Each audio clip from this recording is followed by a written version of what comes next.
आणि ते सर्व धर्मीय दफनभूमीचा विषय आहे. हे विषयावरती बरेच वेळा मोर्चा, धरणा, प्रदर्शन हे झालेलं आहे, परंतु याचा रिझल्ट भेटला नाही. आणि जे सत्ताधारी आहेत त्यांचे मोठे मोठे काम चालू आहे, त्यांच्या कॉम्प्लेक्स, त्यांच्या कंपाऊंड, त्यांच्या पॅराग्राफ जर बघितला तर असा गेला जे मुस्लिम समाजातले लोक त्यांचे बरोबर काम करतात, त्यांच्या पक्षामध्ये काम करतात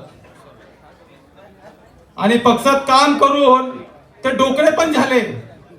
आता त्यांना सपोर्ट लागते उभा व्हायला आणि ते म्हणतात दुसरे विषय आणतात आणि दिशाभूल, आमची सगळे लोकांची दिशाभूल करण्याचं काम करतात. परंतु माझा एक प्रश्न आहे का तुमचं सगळं झालं आणि हे दफनभूमीसाठी जे मुस्लिम समाज नेहमी तुमच्याकडे येऊन ज्यांनी मागणी केली हे